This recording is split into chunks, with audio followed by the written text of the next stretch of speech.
Hello friends, welcome to STDGS smart. आज हम इस वीडियो में प्राचीन इतिहास से संबंधित अति महत्वपूर्ण प्रश्न देखेंगे जो आने वाले सभी एग्जाम में बहुत ही महत्वपूर्ण है।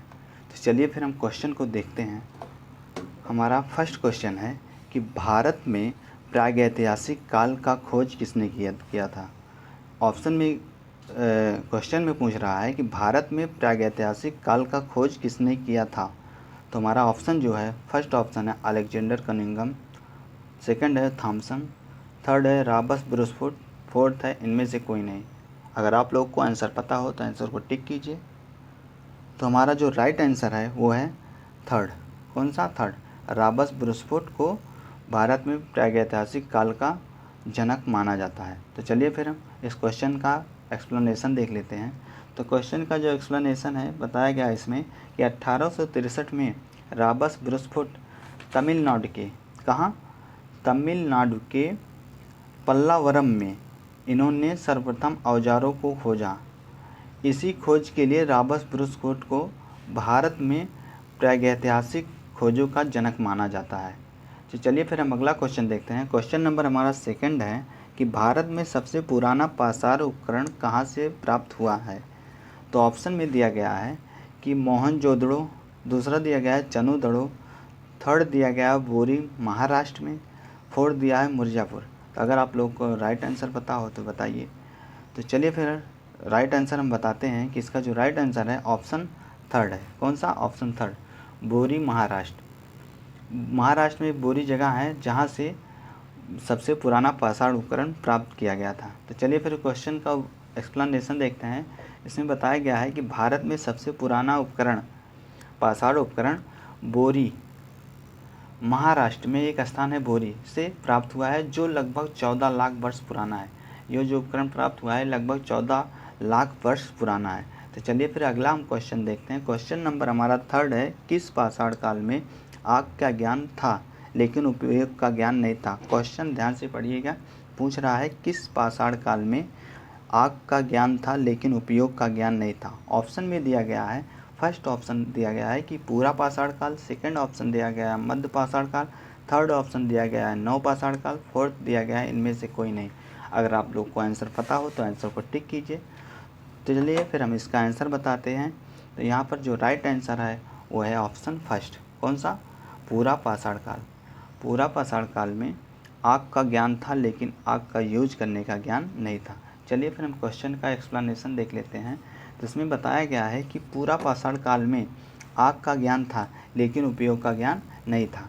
तो उपयोग का ज्ञान कब हुआ? चलिए फिर इसको हम भी देख लें। आगे बताया गया है आग के उपयोग का ज्ञान नव पाषाण काल में हुआ। कब हुआ? नव पाषाण काल में आग के उपयोग का ज्ञान हुआ।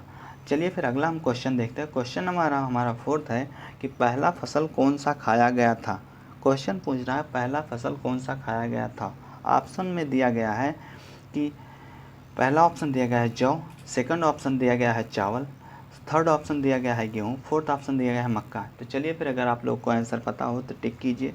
तो चलिए फिर हम आंसर बताते हैं। हमारा जो राइट आंसर वो है थर्ड। कौन सा? गेहूँ। जो पहला फसल खाया गया था वो है गेहूँ। तो चलिए फिर हम क्वेश्चन का एक्सप्लेनेशन देखते हैं। क्वेश्चन के एक्सप्लेनेशन में बताया गया है कि सबसे पहले गेहूँ का फसल खाया गया था। कौन सा फसल खाया गया था? गेहूँ का फसल सबसे पहले खाया गया था।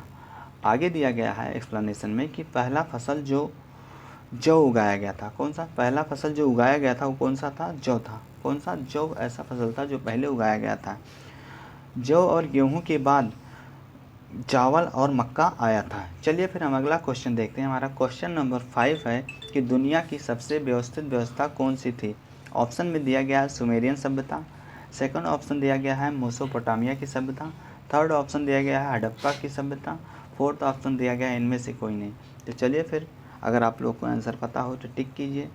चलिए फिर हम आंसर को बताते हैं। हमारा जो राइट आंसर वो है थर्ड। कौन सा? हड़प्पा सभ्यता। दुनिया की सबसे या विश्व की सबसे व्यवस्थित सभ्यता हड़प्पा सभ्यता थी। तो चलिए फिर अगला क्वेश्चन हम देखते हैं। हमारा क्वेश्चन नंबर 6 है कि विश्व की सबसे पुरानी सभ्यता कौन सी थी। ऑप्शन में दिया गया है कि विश्व की सबसे पुरानी सभ्यता कौन सी थी। तो यहाँ पर फर्स्ट ऑप्शन दिया गया है कि मेसोपोटामिया की सभ्यता, सेकंड ऑप्शन दिया है सुमेरियंस की सभ्यता, थर्ड ऑप्शन दिया गया है वांगो नदी सभ्यता, फोर्थ दिया गया है इनमें से कोई नहीं। जो आंसर सटीक हो वही आंसर टिक कीजिए। तो चलिए फिर हम देखते हैं इसमें हमारा जो राइट आंसर है वो है सेकंड। कौन सा? सुमेरियन सभ्यता। सुमेरियन सभ्यता विश्व की सबसे पुरानी सभ्यता है।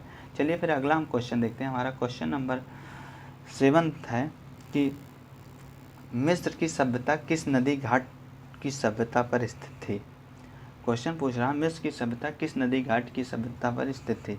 हमारा ऑप्शन में दिया गया है, फर्स्ट ऑप्शन दिया गया है कि अमेजन नदी घाट, सेकंड ऑप्शन दिया गया है नील नदी घाट, थर्ड ऑप्शन दिया गया होंगो नदी घाट, फोर्थ दिया गया इनमें से कोई नहीं। चलिए फिर हम राइट आंसर देखते हैं। अगर आप लोग को आंसर पता हो तो आंसर तो टिक जरूर कीजिएगा। चलिए फिर हम आंसर बताते हैं। मिस्र की सभ्यता, तो हम देखते हैं मिस्र किस कॉन्टिनेंट में पड़ता है। तो मिस्र हम देखते हैं, मिस्र हमारा अफ्रीका महाद्वीप में पड़ता है। अफ्रीका महाद्वीप की सबसे लंबी नदी कौन सी है?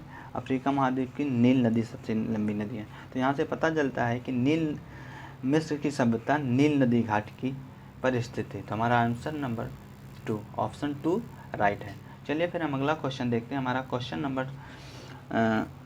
नंबर हमारा 8 है कि 16 महाजनपदों का उल्लेख किस ग्रंथ से मिलता है। क्वेश्चन में पूछा जा रहा है कि 16 महाजनपदों का उल्लेख किस ग्रंथ से मिलता है। ऑप्शन में दिया गया, फर्स्ट ऑप्शन दिया गया है अंगुत्तर निकाय। कौन सा? अंगुत्तर निकाय बौद्ध धर्म का ग्रंथ है। सेकंड ऑप्शन दिया गया है भगवती सूत्र जैन धर्म का ग्रंथ है। थर्ड ऑप्शन दिया गया है केवल एक सही है। फोर्थ ऑप्शन दिया गया है 1 और 2 दोनों सही है। तो चलिए फिर हम, अगर आप लोगों को आंसर पता हो तो आंसर को ज़रूर टिक कीजिएगा। चलिए फिर हम आंसर बताते हैं। यहाँ पर हमारा आंसर जो राइट आंसर हुआ आंसर 4। कौन सा? 4। 1 और 2 दोनों सही है, क्योंकि हम पाते हैं कि अंगुत्तर निकाय जो बौद्ध धर्म का ग्रंथ है यहाँ से भी 16 महाजनपदों का उल्लेख मिलता है, और जो भगवती ग्रंथ जैन धर्म का ग्रंथ है वहाँ से भी 16 महाजनपदों का उल्लेख मिलता है।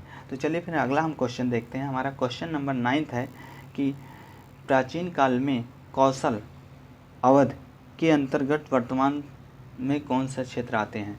क्वेश्चन पूछ रहा है प्राचीन काल में जो कौशल था जिसे अवध के नाम से भी जानते थे, वो उसका जो क्षेत्र था वर्तमान में कौन कौन से क्षेत्र पाए जाते हैं। तो देखते हैं हमारा जो क्वेश्चन ऑप्शन दिया गया, फर्स्ट ऑप्शन में दिया गया है कि फैजाबाद, गोंडा, बहराइच। सेकंड ऑप्शन दिया गया फैजाबाद, बस्ती, सुल्तानपुर। थर्ड ऑप्शन दिया गया फैजाबाद, लखनऊ, प्रतापगढ़। फोर्थ दिया गया इनमें से कोई नहीं। तो अगर आप लोग को आंसर पता हो तो आंसर को ज़रूर टिक कीजिएगा। चलिए फिर हम राइट आंसर बताते हैं। हमारा जो राइट आंसर है वो ऑप्शन फर्स्ट है। ऑप्शन फर्स्ट में बताया गया है कि फैजाबाद, गोंडा, बहराइच जो ये क्षेत्र पड़ते हैं ये प्राचीन काल में कौशल या फिर अवध के नाम से जाने जाते थे। चलिए फिर हम अगला और आखिरी क्वेश्चन देखते हैं। हमारा आखिरी क्वेश्चन है कि प्रथम बौद्ध महासभा कहाँ हुआ था। क्वेश्चन में पूछा गया प्रथम बौद्ध महासभा कहाँ हुआ था। ऑप्शन में दिया गया है कि राजगृह सतपर्णी गुफा, फर्स्ट ऑप्शन है। सेकंड दिया गया वैशाली, थर्ड है मगध, फोर्थ है इनमें से कोई नहीं। अगर आप लोग को आंसर पता हो तो टिक जरूर कीजिएगा। चलिए फिर हम राइट आंसर बताते हैं। हमारा जो राइट आंसर है वो है ऑप्शन फर्स्ट, राजगृह सतपर्णी गुफा। तो आज के लिए इतना ही, मिलते हैं अगले वीडियो में। Thanks for watching this video. Please subscribe the YouTube channel STDGS Smart and press the bell icon for more updates. Thank you.